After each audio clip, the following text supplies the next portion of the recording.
Hello, Canisius. It is Friday, March 31st, and I'm Victoria Fish.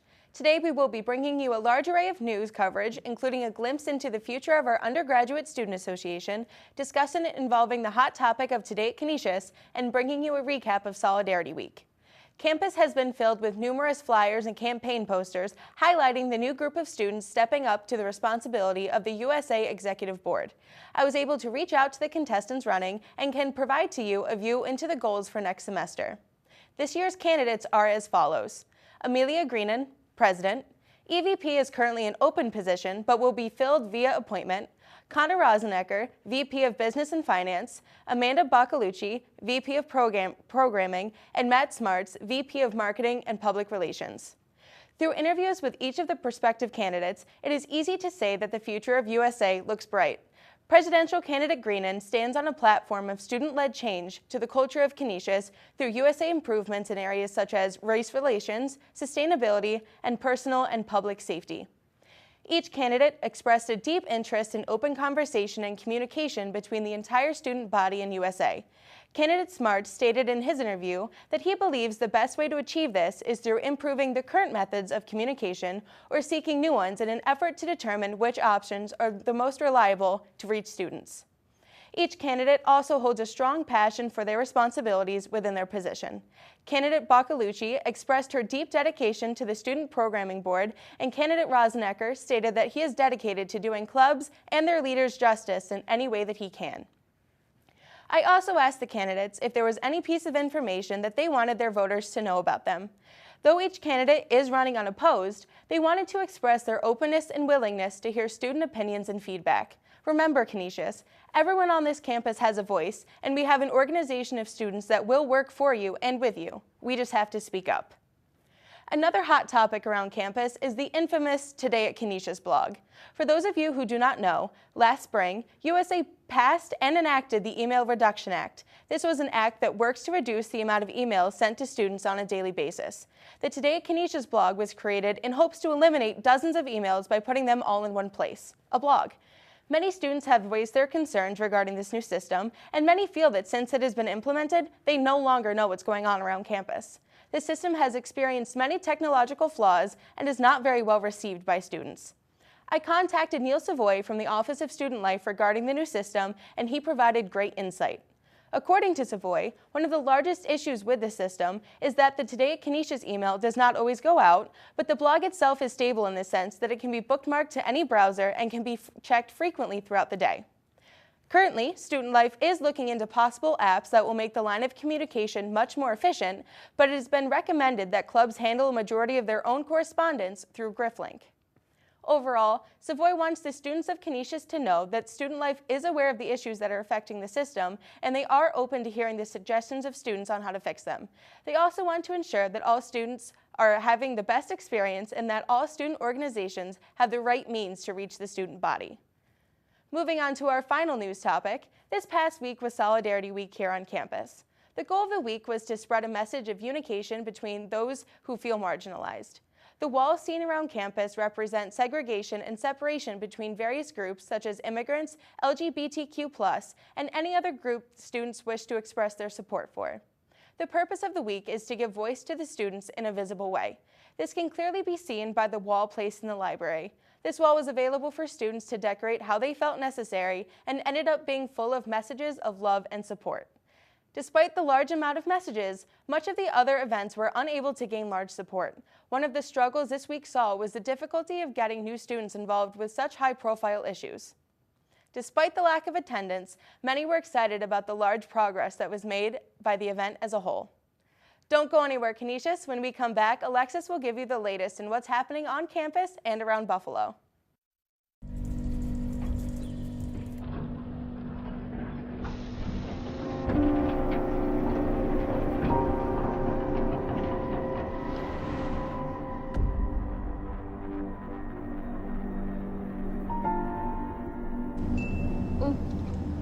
Everyone loves the picture I posted of you.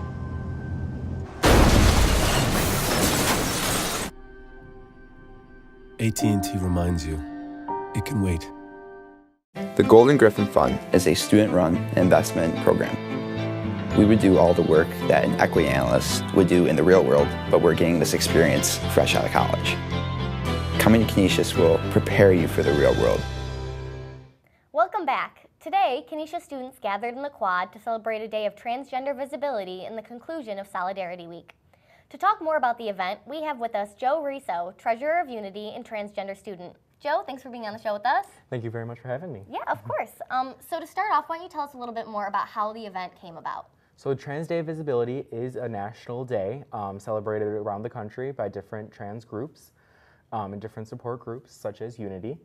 And pretty much it's a day to spread the word and help people realize that trans people exist and they're not just some scary story that you hear about on the news. Okay, awesome. So as a transgender student on campus, how do you think that Canisius and its students treat the transgender community on campus, and how can we work to be a little bit more inclusive and accepting?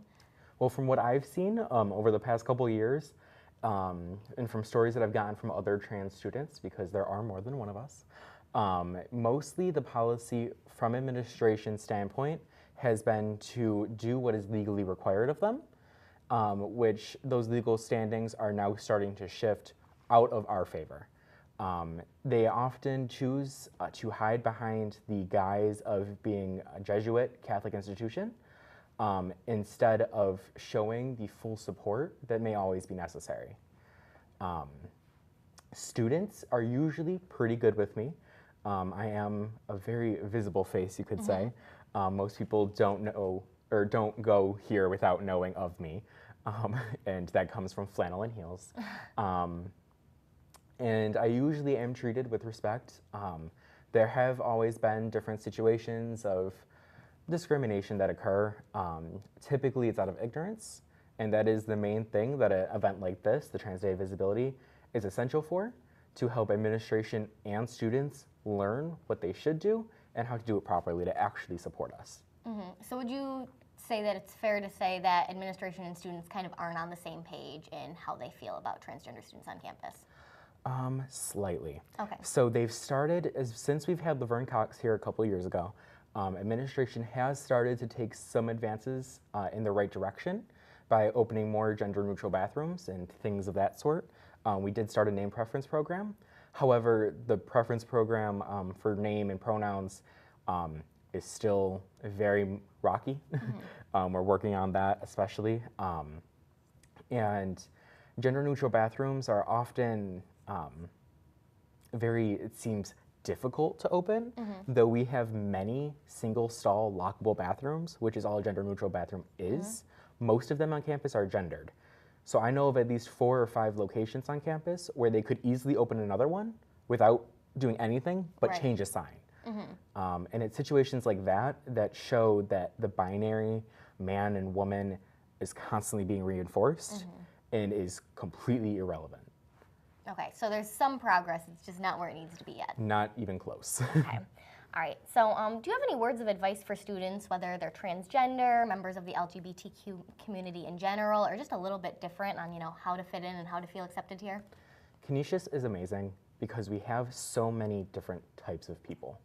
There's a club for everyone, and that honestly is what has helped me the most. Since the first day, freshman orientation, I met the VP then of Unity, and I got started my first week, and I've gone to almost every meeting since.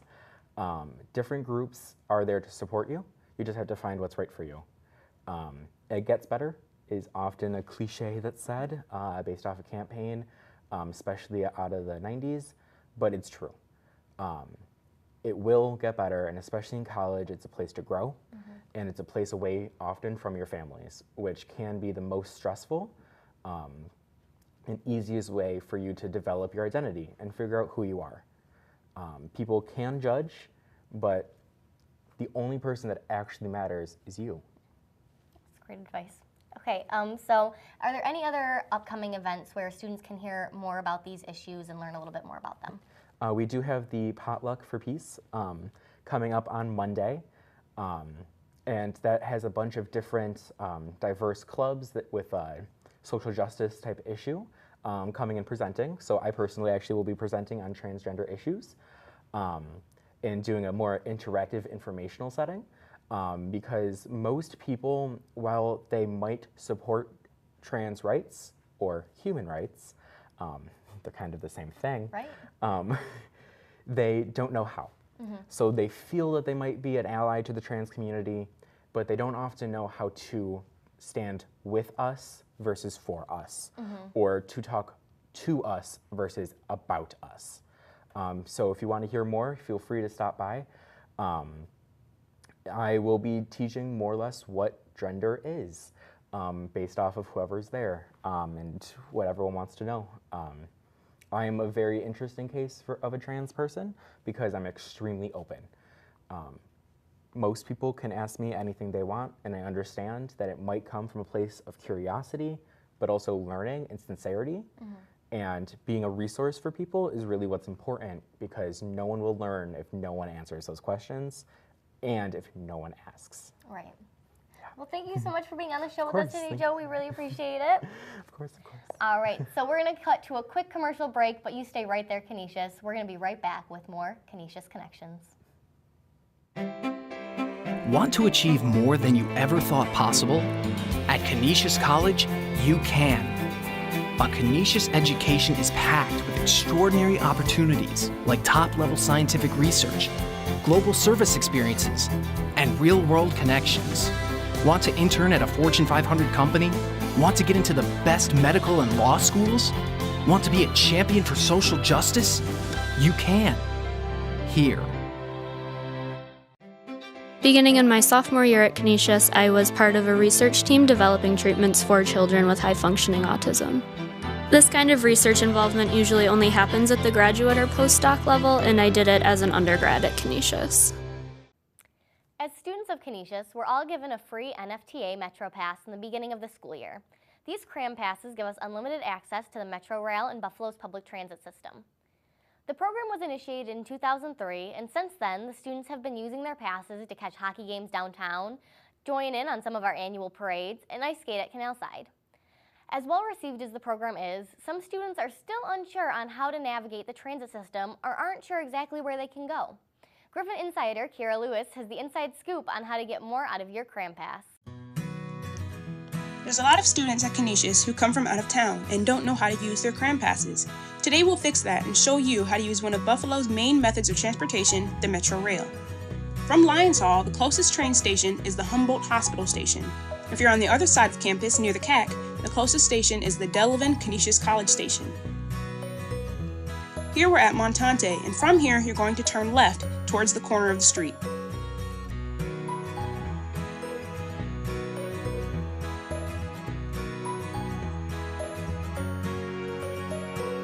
Here at the corner is the Humboldt Hospital Station, where there is a bus stop for the 8 Main, which is one of the many buses that goes around the city of Buffalo, New York.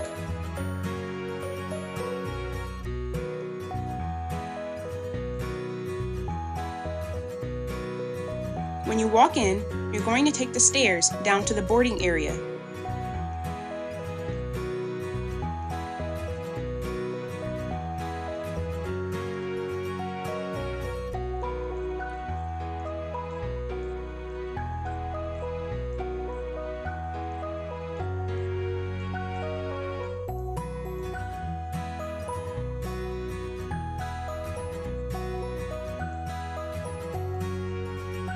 When you walk into this corridor, there will be a set of kiosks where you would pay for your Metro ticket.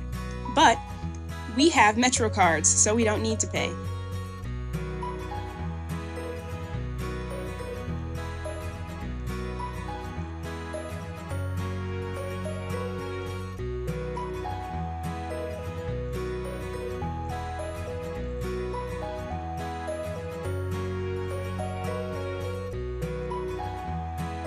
Also on this kiosk, there are all the stops that are on the Metro train.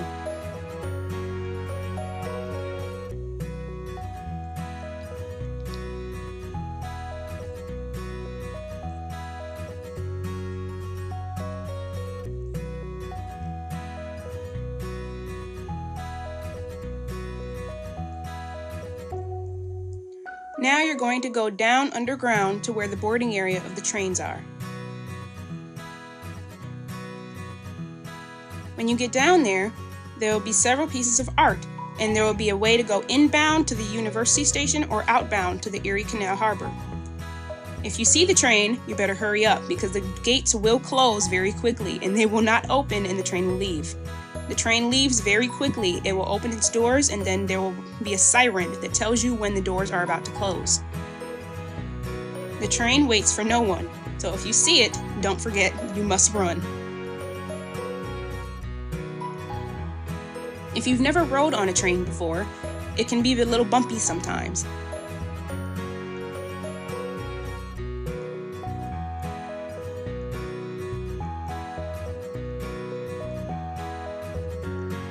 The time difference to get to each stop is about 3 minutes.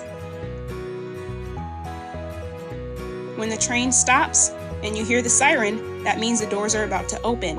You must go quickly because they will close very quickly as well. Here we are at the Amherst Street Station.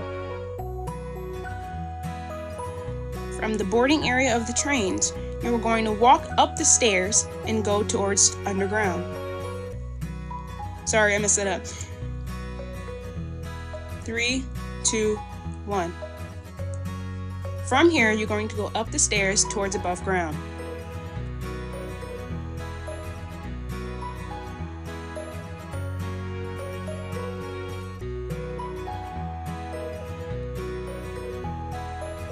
Now we are back where we started in the train area. Blah, I messed it up, sorry. 3, 2, 1. Now we're back where we started, and we're back. Nope. I'm sorry. Okay, 3, 2, 1. Now we're back where we started in the train area corridor. From here, you're going to exit through the doors.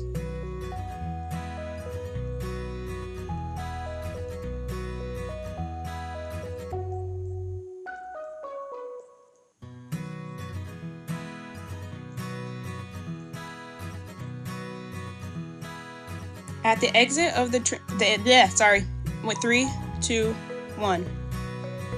At the exit of the Amherst Street Station, there is a bus stop for the 32 to Amherst.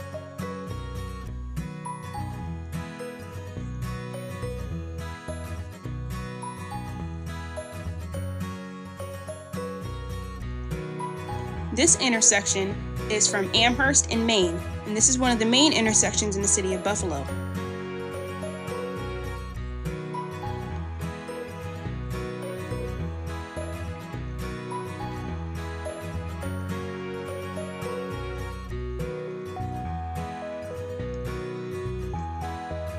And there you have it, folks. You have successfully rode the Metro train.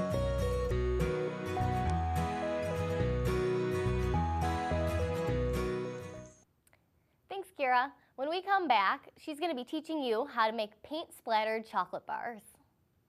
Hello, Canisius, and welcome to DIY Dorms. Today we'll be making paint-splattered chocolate bars. You can find the recipe at tastemade.com.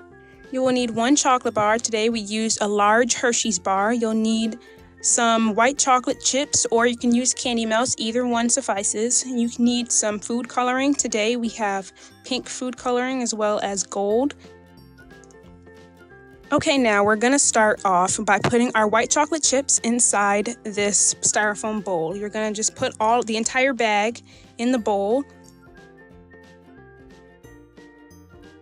And then we're going to take these white chocolate chips and we're going to put them on medium heat on a stovetop.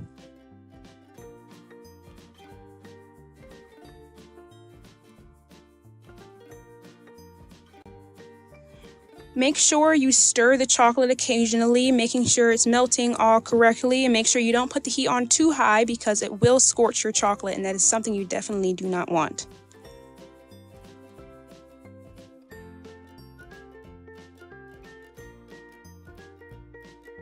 After you're done, cover the chocolate and put it off to the side. After you let it sit for a little bit, you can take it off the stove and you can start mixing it and separate it into 3 styrofoam bowls.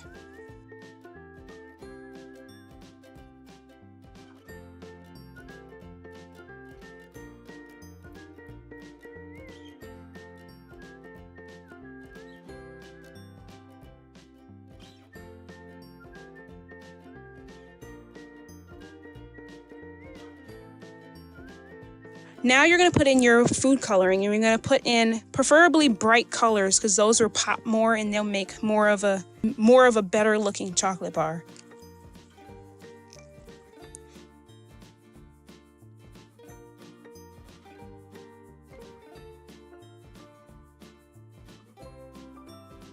Now you're going to grab your first color and you're going to drizzle that onto our parchment paper here.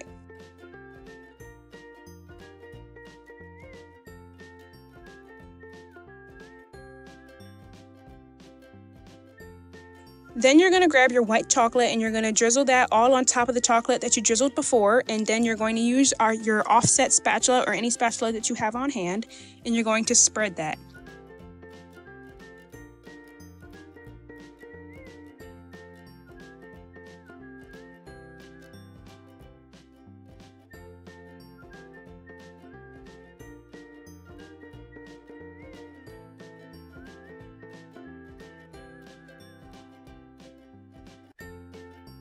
After you spread that, you're going to put your chocolate bar on top of that and do it hastily because your white chocolate will set fairly quickly. Then you're going to put your chocolate bar into the freezer and let it sit for about 10 minutes so the chocolate can set. And here we have our chocolate bar, and we're going to use a paring knife and we're going to cut away the excess chocolate.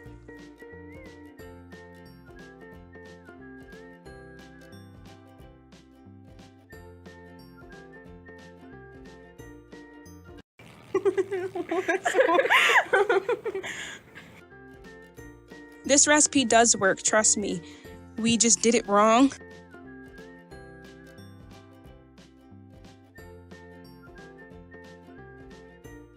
From DIY dorms at Canisius, we give you one of our first failed attempts at baking. Thank you and have a good day.